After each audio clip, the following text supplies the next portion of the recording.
Assalamualaikum warahmatullahi wabarakatuh. Halo, nama saya Vanessa Talha dari 11 IPS 1. Di sini saya akan menjelaskan mengenai perlawanan bangsa Indonesia terhadap bangsa Eropa sebelum abad ke-20. Indonesia itu merupakan negara yang kaya akan sumber daya alamnya. Itu mengapa pada catatan sejarah terdapat 4 negara Eropa yang pernah menjajah bangsa Indonesia, Portugis, Spanyol, Inggris, dan Belanda. Kedatangan bangsa ini tuh dilatar belakangi oleh beberapa hal.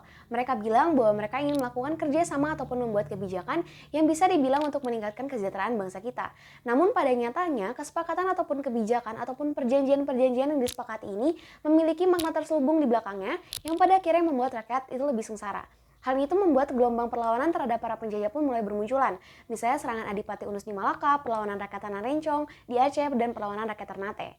Nah, dari perlawanan-perlawanan yang sudah saya sampaikan barusan, kira-kira kalian udah punya gambaran belum sih mengenai strategi apa yang digunakan oleh bangsa Indonesia dalam melawan penjajah sebelum abad ke-20?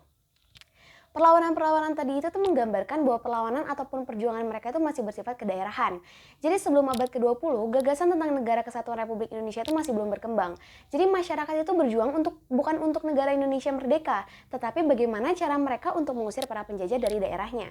Terus juga perlawanan itu masih bertumpu pada karisma pemimpin. Jadi kalau misalnya pemimpinnya itu tewas ataupun tertangkap, maka perlawanan itu akan berhenti. Selain itu, perlawanan itu tidak terorganisir dengan baik sehingga tidak jarang mengalami kekalahan. Apalagi penjajah Belanda itu menerapkan strategi adu domba untuk memecah belah. Nah, kita semua pasti memiliki alasan berbeda-beda mengapa bangsa Indonesia sampai saat ini itu sangat mudah untuk diadu domba. Hal ini menurut saya sendiri itu dikarenakan kualitas sumber daya manusia itu masih kurang. Kualitas sumber daya manusia Indonesia itu terletak pada kualitas hulunya, yaitu pendidikan. Nah, kita semua tahu kalau misalnya zaman penjajahan hanya golongan-golongan tertentu saja yang dapat mendapatkan pendidikan atau memiliki kesempatan untuk bersekolah di sekolah-sekolah Belanda. Nah, pada awalnya Belanda itu memberikan kesempatan tersebut dengan tujuan untuk memperoleh tenaga kerja yang murah tapi berkualitas.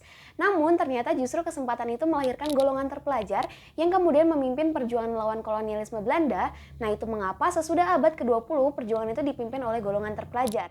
Nah, sebelum abad ke-20 ini, perjuangan itu masih berbentuk perlawanan fisik atau melalui peperangan. Mereka itu mengutamakan kekuatan senjata dalam perlawanannya, padahal kekuatan senjata mereka itu masih bersifat tradisional, seperti menggunakan bambu runcing ataupun panah, sedangkan para penjajah itu menggunakan senjata api. Pertempuran secara frontal itu menimbulkan banyak korban jiwa bagi kedua belah pihak, berbeda dengan sesudah abad ke-20 yang perjuangan itu melalui organisasi modern yang menerapkan sistem kaderisasi. Sekian yang dapat saya sampaikan, semoga dapat dengan mudah dipahami. Kurang lebihnya mohon maaf. Wassalamualaikum warahmatullahi wabarakatuh.